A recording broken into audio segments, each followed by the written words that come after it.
Summer వచ్చిందంటే చాలు ఒకవైపు ఎండలు, మరోవైపు పెళ్లిళ్ళు, ఫంక్షన్లు ఏది స్కిప్ చేయలేమబ్బా. ఫంక్షన్ కి వెళ్ళొచ్చి ఊపిరి పీల్చుకునే లోపు మరో ఫంక్షన్ కాల్ వెంటనే వెయిట్ చేస్తూనే ఉంటుంది. ఇంకా ఇలాగే జిడ్డు మొహాలతో వెళ్తామా, అందుకని ఫేషియల్ చేయించుకుందామా అంటే బడ్జెట్ లేదా, పోనీ ఇంట్లో హోమ్ రెమెడీస్ ట్రై చేద్దామా అంటే వర్క్ అవుతాయా లేదని డౌట్.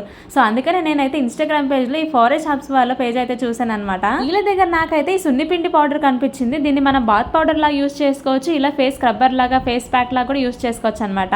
ఇందులో ఉన్నవన్నీ నేచురల్ ఇంగ్రీడియంట్స్ కాబట్టి మనం ఫేస్ పైన హ్యాపీగా యూస్ చేసుకోవచ్చు. ఎలాంటి కెమికల్స్ కానీ ప్రిజర్వేటివ్స్ కానీ ఏమీ ఉండవు. 100% నేచురల్. ఇది సున్నిపిండి పౌడర్ ని మనం చిన్న పిల్లలకి కూడా హ్యాపీగా యూస్ చేసుకోవచ్చు, బాత్ పౌడర్ లాగా. ఈ ప్రోడక్ట్ ని మీరు అమెజాన్ లో, ఫ్లిప్కార్ట్ లో కూడా బుక్ చేసుకోవచ్చు అండ్ ఇన్స్టాగ్రామ్ పేజ్ తో కూడా బుక్ చేసుకోవచ్చు అనమాట. ఇంత మంచి ప్రోడక్ట్ ని అసలు ఇన్ని రోజులు ఎలా మిస్ అయ్యానో అనిపించింది నాకైతే. ఈ సున్నిపిండి పౌడర్ ని మనం ఫేస్ ప్యాక్ లాగా, ఫేస్ స్క్రబ్బర్ లాగా యూస్ చేసుకోవచ్చు అనమాట. ఇందులో కొంచెం మిల్క్ యాడ్ చేసేసి ఇట్లా థిక్ పేస్ట్ వచ్చిన తర్వాత ఫేస్ కి అంతా కూడా అప్లై చేసేసుకోవడమే. మిక్స్ అంతా కూడా మనం ఫేస్ కి మొత్తం అప్లై చేసేసుకొని ఒక 10 minutes రెస్ట్ చేస్తే కనుక మొత్తం డ్రై అయిపోతుంది. వెంటనే మనం కూల్ వాటర్తో కానీ, నార్మల్ వాటర్తో కానీ ఫేస్ వాష్ చేసేసుకుంటే ఇన్స్టెంట్ గ్లో వచ్చేస్తుంది అండ్ డీటాన్ కూడా అవుతుంది అనమాట మన ఫేస్ అయితే. బిఫోర్ అండ్ ఆఫ్టర్ రిజల్ట్స్ మీరు కూడా చూస్తున్నారు కదా, ఎంత గ్లోయింగ్ గా ఉంది కదా నా స్కిన్ అయితే. నాకైతే ఈ ప్రోడక్ట్ చాలా చాలా బాగా నచ్చేసింది. మీరు కూడా ఆర్డర్ ప్లేస్ చేసుకోవాలంటే వెంటనే వాళ్ళ పేజ్ ని ఫాలో అయిపోయి ఆర్డర్ చేసేసేయండి.